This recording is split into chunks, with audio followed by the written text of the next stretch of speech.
Hello guys and welcome to my budget deck channel. Today I'm trying to have a look at Gladiator Beast because they got new support. You already see it here. Give me the time of day to explain why I don't run the Rescue Rabbit engine. This deck is meant to go second. So I feel like if you actually draw multiple Rescue Rabbits in your starting hand, if you draw some Andals, your plays are going to be limited, and if your Rescue Rabbit then gets negated, which I feel like is more likely going second than going first, because your opponent will probably have either some trap cards for this card, or we'll have some monster negates for this card. So in total, I feel like when I tried it out, when I tested it, and I want this deck to be going second, not saying that's the best variant, but I felt like Rescue Rabbit didn't really do much in this kind of deck. Then most likely always ended my turn because it got negated when I tried to go for it, because this deck doesn't have many other plays actually besides Rescue Rabbit then.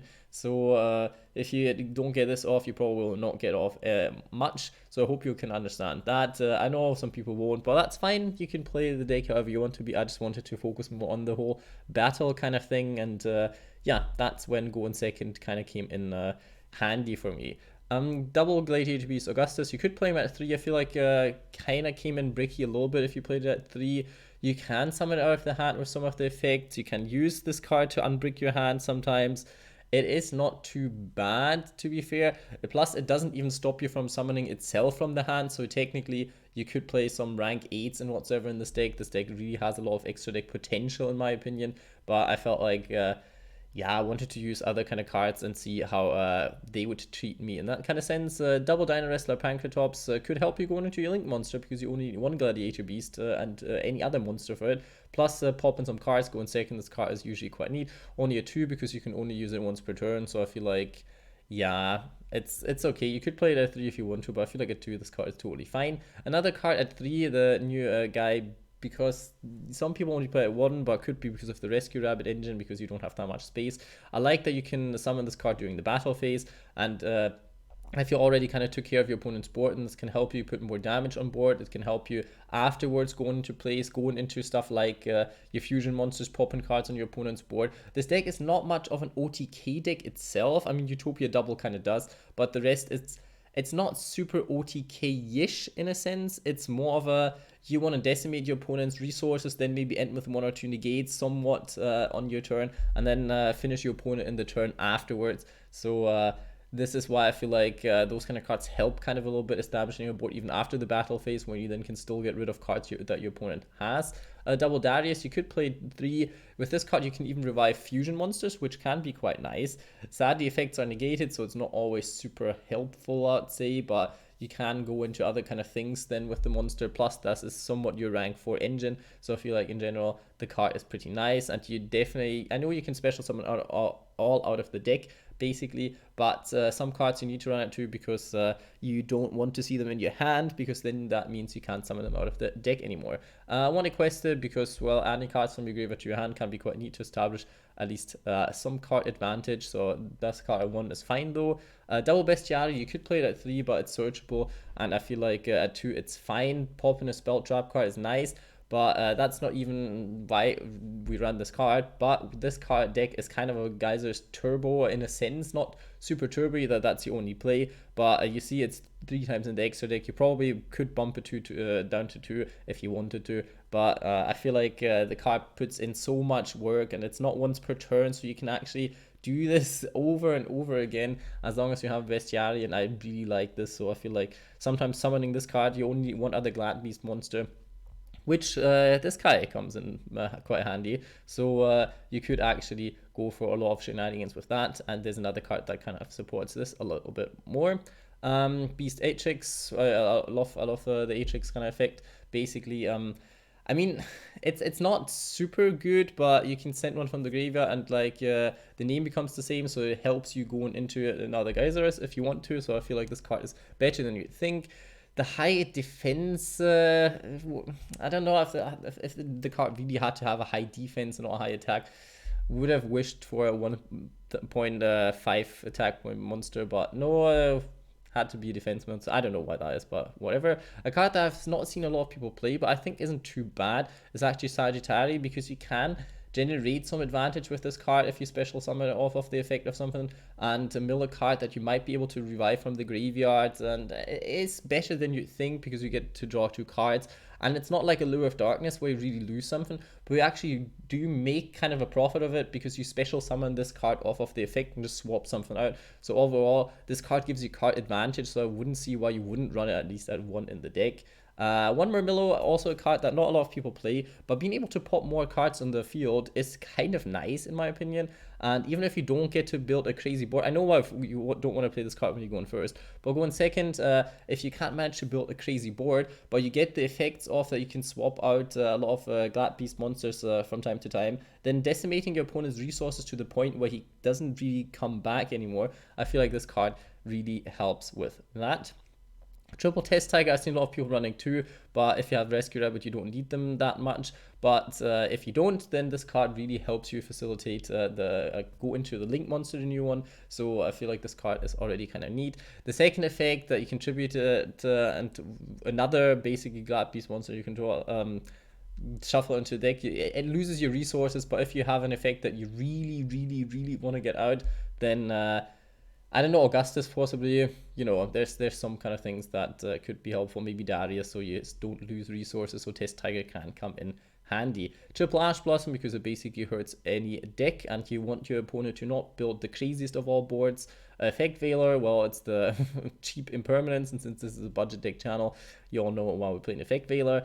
Triple Gladiator Beast Comeback, because it's not once per turn. They literally made a card that is not once per turn in 2019 like that. I'm impressed, really like it, because then you don't have to worry of bricking it, and you can basically use it for a lot of things, because you can special summon a Glad Beast monster from your hand or graveyard with a different type than the monsters you control fear, but you run a lot of different types in this deck, so I feel like that shouldn't be much of a problem. I think the only type that you really don't run is light and fire, if you don't count Ash Blossom. But other than that, you should be quite varying with this. Plus, you have you have ways to send stuff to the graveyard as well, so this card isn't totally stupid. And yeah, with the fusion card, I mean, the fusion card doesn't send anything to the graveyard, so it's a little bit sad, but you will be able to utilize this card, especially because your count of Glad Beast monsters is at least higher than the average what I've seen. Triple Gladiator Beast Proving Grounds, basically it helps you. Well, it's not Gladiator Beast card, you have to be very aware of this kind of things.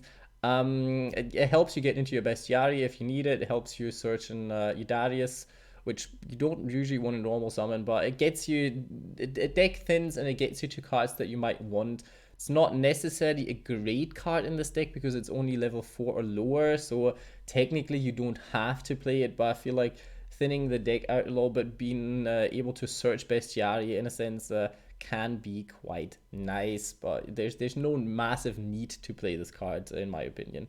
Mind Control card that really helps you get into Link monsters as well, especially if you go in second, seeing your opponent's monster, can't tribute it, who cares, Link summoning is a thing, so that card is pretty neat, not once per turn either, so you can really rip your opponent's board apart if you draw multiple of those and they don't negate it. So in total, I feel like this card is pretty nice, so I would play it in the deck. Triple Dark Ruler No More, now I have to explain myself again, why no Nibiru? Well, Nibiru is technically a better card, I have to say, and it would work better with a lot of things, but Dark Ruler No More does the thing that I kind of wanted to facilitate the gimmick a little bit, and if your opponent just can't use effects, you can definitely clear their board, but if they don't have monsters, I guess it's better. But with Appaloosa being on the rise, I felt like, yeah, the card isn't easily accessible with its price, but Dark Ruler No More plays around this, and even though you don't necessarily can OTK your opponent in this turn, which is usually not super easy with Glad Beasts anyway, because a lot of their stuff happens after the battle phase, so I felt like Dark Ruler No More at least gets rid of all the stuff that your opponent has,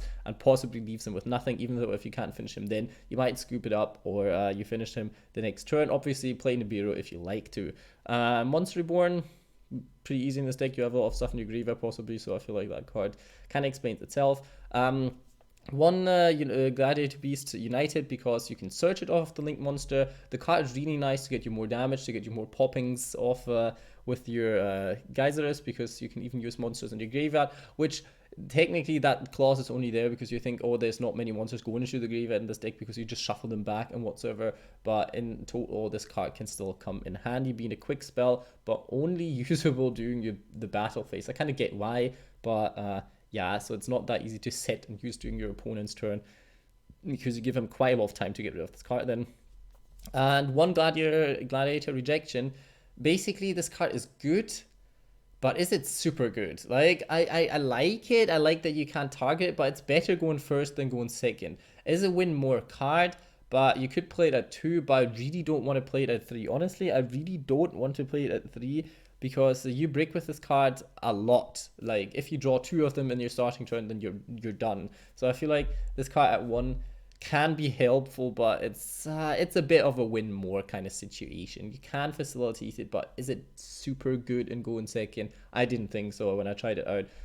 More often than not, it didn't help me because I couldn't set up the right board, and then this card was kind of useless. For the extra deck, you could play the Domitianus. I don't know. You could play 2 of them. I've decided to play 1 because I'm not building the negate build. I'm more going for like a destroy and then put up 1 or 2 negates at the end of the turn if you can, which would be that card and Heraclinus. Together with probably you can get it with stuff like Beast Tamer Editor. You can run one of this guy. I feel like not a lot of people will, but I really like it. If you run Augustus anyway, and you can easily get access for geysers again, so I feel like this card is really neat in general, and you probably only have to play 2. You could obviously cut at least one of them out, but I think 2 would be still nice. Back in the days, this card was busted. Now it's still busted. I think it's really ridiculous. You can still special summon 2 Glad Beast monsters back, so you can constantly go into this card, basically with stuff like Darius and things. There's so many things that you can do if you have the right amount of bestiaries in your deck, and you can constantly reuse the effect of this card and decimate your opponent's board. So I really like them going second with that. The Utopia double engine, you don't have to play it because Dark Ruler no more kind of annoys that fact a little bit, and it kind of stops it from actually being useful, but you can still use it in the turn after. You don't have much of a problem with setting up for rank 4 plays. So I feel like if you don't mind the chance of breaking with double or nothing, I think you should definitely run this. If not, you could run Nibiru with Dark Rebellion if you want to. That's also some kind of OTK most of the time, I would say. Exeter Knight, pretty strong if you a lot of the time won't have that many resources, and if you go for Dark Ruin no more and then can make an Exeter Knight, that can already shut down your opponent quite well. Dugaris, I tried that out. The card wasn't too bad, gives you more options, gives you more plays. You can still go into a Link monster after, you can summon 1 card back from the graveyard. Can be neat. Not saying you have to run it, but that was just like a gimmicky kind of thing that I wanted to try out. Ball Load Dragon, cheap Link 4, I guess. Could go for Topologic Bomber Dragon as well if you want to, but I felt like, yeah, doesn't necessarily have to be. So I feel like Ball Load is fine. And Double Test Panther could go for 3, but I'd never ever had to use 3 of them. So I feel like 2 is totally fine in this kind of deck.